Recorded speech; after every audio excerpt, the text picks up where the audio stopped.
El rock no es solo música, es sangre, revolución y un grito que nunca se calla. En México, pocas bandas han sabido encender esa chispa de rebeldía como lo hizo Caifanes.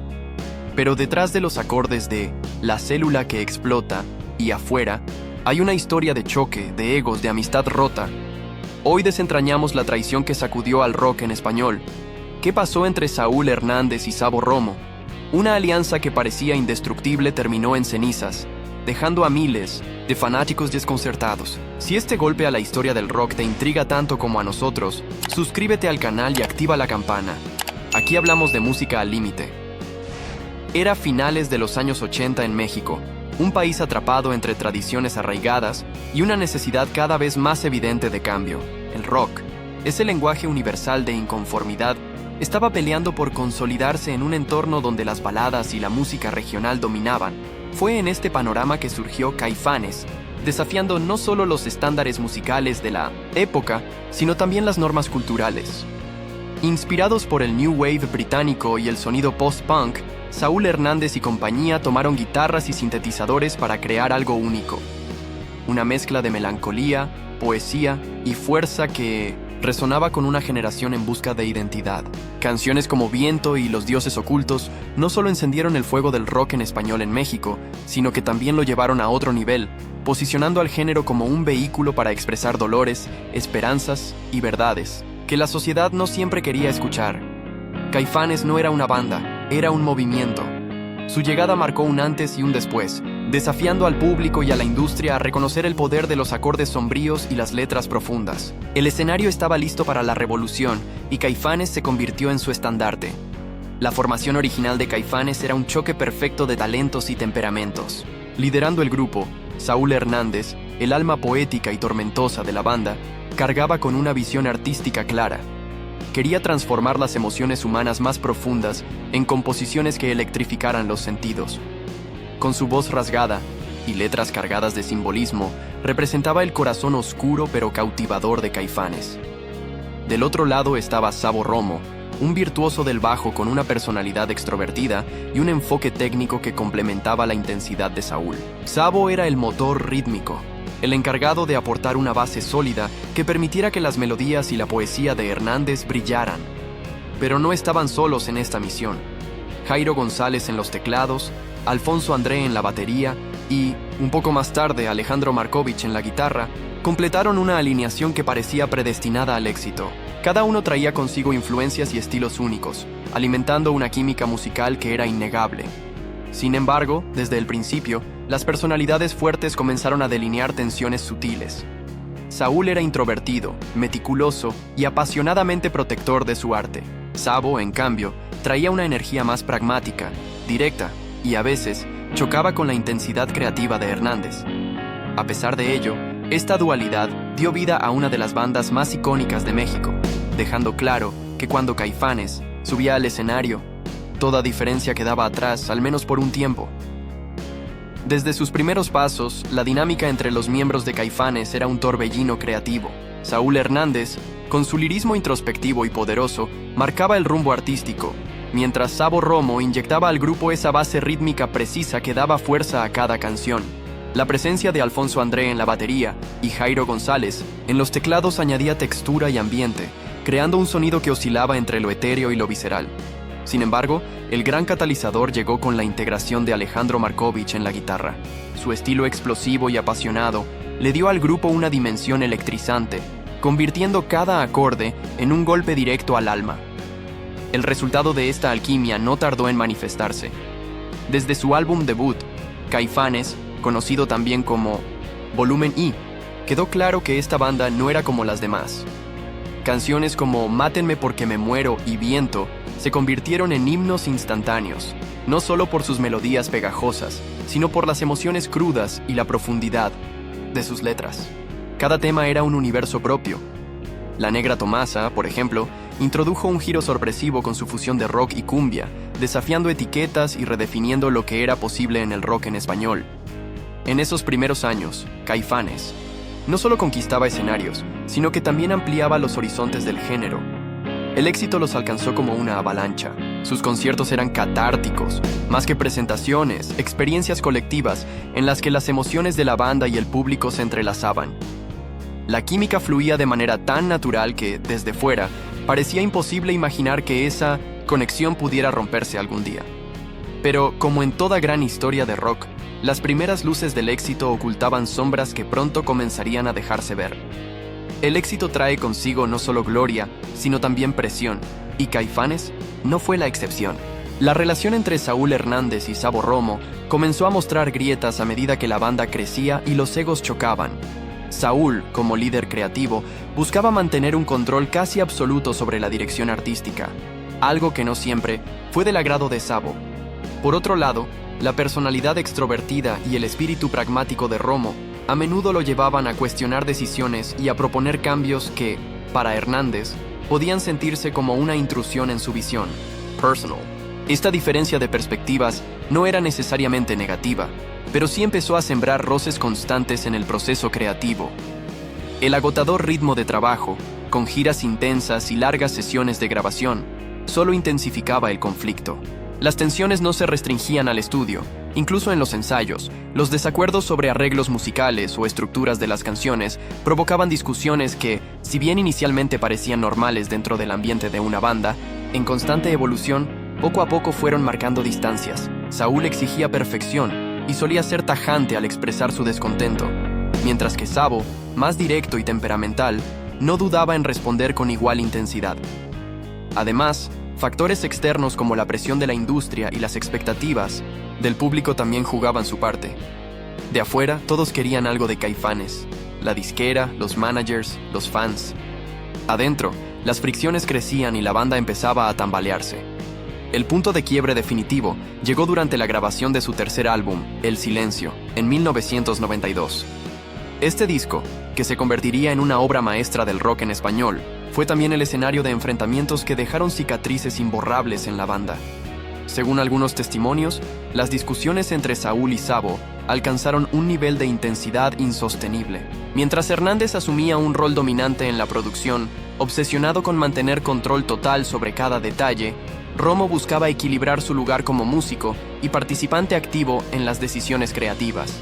Esto llevó a choques constantes en el estudio, donde los desacuerdos sobre arreglos y estructuras musicales muchas veces acababan en silencio incómodo o palabras mordaces.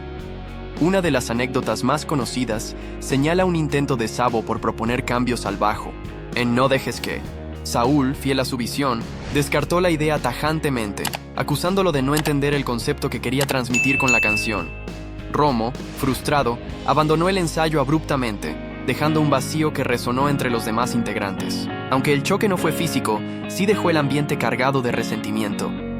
Alejandro Markovich, quien también tenía una relación tensa con Hernández, intentó mediar sin éxito. Para muchos, este episodio simbolizó el inicio del deterioro total de la química entre Saúl y Sabo. Hasta entonces, el equilibrio creativo y emocional de la banda. El ambiente en el estudio se tornó tan pesado que algunos técnicos y colaboradores recordaron un clima prácticamente irrespirable. Las conversaciones se transformaron en órdenes y las risas en comentarios llenos de ironía. La visión de Saúl llevaba al grupo hacia un sonido monumental, pero al costo de desgastar irreparablemente los vínculos humanos que nos habían entregado ese primer destello de magia. La fractura entre Saúl Hernández y Sabo Romo tuvo un impacto tangible no solo en la dinámica interna de Caifanes, sino también en su sonido. Después de la salida de Sabo, la ausencia del bajista original dejó un vacío difícil de llenar. Aunque la banda continuó con nuevos músicos, su estilo comenzó a adoptar tonalidades más densas y en ocasiones menos accesibles.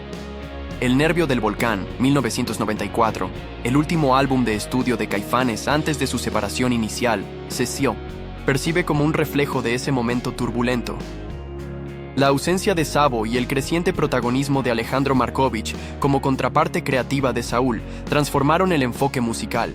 Las líneas de bajo, aunque ejecutadas con maestría técnica, carecían de la calidez y la fluidez que Romo solía aportar, lo que resultó en un sonido más áspero y cargado de tensión.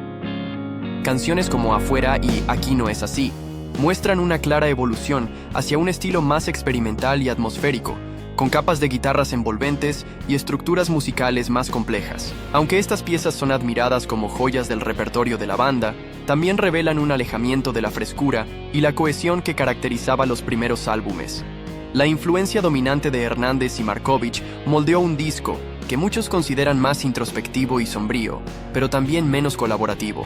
En contraste, temas de los primeros discos como Viento o Dime Jaguar se construyeron sobre un equilibrio claro entre todos los integrantes, donde cada instrumento encontraba su espacio sin opacar al otro. La energía colectiva que impulsó las primeras composiciones dio paso a una atmósfera de individualismo creativo. Mientras que algunas canciones del último álbum funcionaron como piezas épicas y cautivadoras, otras carecieron del equilibrio emotivo que había consolidado a Caifanes como una banda única en su género. El cambio no solo se sintió en el estudio, sino también en los escenarios. Los conciertos, aunque seguían siendo intensos, empezaron a reflejar un grupo fragmentado. La magia del pasado ahora debía competir con las heridas internas. Con el tiempo, esta tensión se volvió insostenible, y el legado de la banda quedó dividido entre dos eras claramente marcadas. La traición que fracturó a Caifanes no pasó desapercibida para sus seguidores y críticos, quienes reaccionaron con una mezcla de incredulidad, enojo y tristeza. Para muchos fanáticos, la salida de Sabo Romo representó algo más que un cambio en la alineación. Marcó el principio del fin de una era dorada. Internet todavía no era el foro masivo que es hoy, pero en radios, revistas y reuniones de melómanos, las conversaciones giraban alrededor de un mismo tema. ¿Cómo pudo desintegrarse una banda que parecía indestructible? Algunos culparon directamente a Saúl Hernández, cuestionando su manera de ejercer control creativo sobre la banda. Lo tachaban de obsesivo, de un perfeccionismo que aplastaba cualquier voz discordante. Otros, sin embargo, defendieron su liderazgo, argumentando que la visión artística debe prevalecer sobre las diferencias individuales. Los críticos también se dividieron. Mientras algunos destacaron la evolución musical en discos posteriores como una prueba del genio de Hernández, otros lamentaron la frialdad que dejó la ausencia de Sabo. Incluso hubo quienes compararon el impacto de la ruptura con episodios como la salida de Syd Barrett de Pink Floyd o la pelea entre John Lennon y Paul McCartney, subrayando el dolor de perder una química irrepetible. Pero fue entre los seguidores donde el golpe resonó con mayor fuerza. Aquellos que encontraron en canciones como La Negra Tomasa y Aquí no es así, una parte de su identidad, sintieron que se les arrebataba algo genuino. La traición no era solo entre los integrantes, también se percibía como una fractura en la relación con quienes los habían llevado al Olimpo del rock latinoamericano. Tras la separación, los caminos de Saúl Hernández y Sabo Romo tomaron rumbos distintos, pero ambos cargaron con el peso de un legado que marcó al rock en español. Saúl, decidido a no detener su búsqueda artística, formó Jaguares, una banda que encarnó su espíritu creativo y su necesidad de continuar explorando las profundidades de las emociones humanas. Con Jaguares, Hernández lanzó discos que encontraron una nueva base de seguidores, como El Equilibrio de los Jaguares y Bajo el Azul de tu Misterio, trabajos que se mantuvieron fieles a su lirismo característico y a esa melancolía poética que siempre lo definió.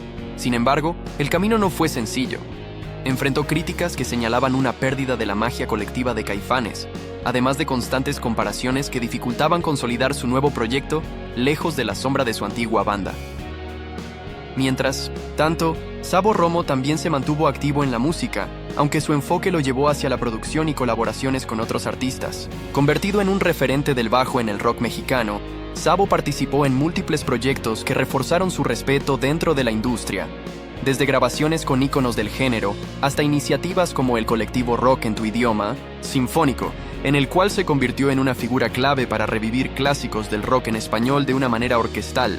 No obstante, Sabo también tuvo que lidiar con el estigma de ser el ex Caifanes, algo que, según él mismo mencionó en entrevistas, fue un arma de doble filo, pues aunque le otorgaba prestigio, también lo anclaba a un pasado difícil de superar.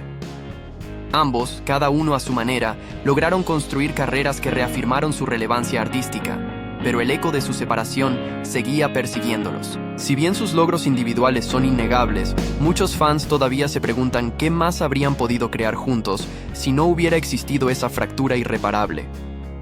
A pesar de los conflictos internos y las historias de traición que marcaron su trayectoria, el legado de Caifanes permanece imborrable en la historia del rock en español. Su música no solo definió una generación, transformó la manera en que el género era percibido en Latinoamérica.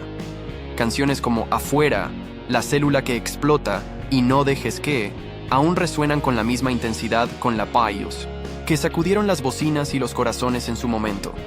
La banda rompió barreras al demostrar que el idioma español podía ser tan poético, visceral e intenso como cualquier producción anglosajona de la época. Su impacto no se limitó a sus fans. Inspiraron y pavimentaron el camino para otras bandas como La Cuca, Zurdok y Molotov, que lograron crecer bajo la influencia del movimiento que Caifanes encendió.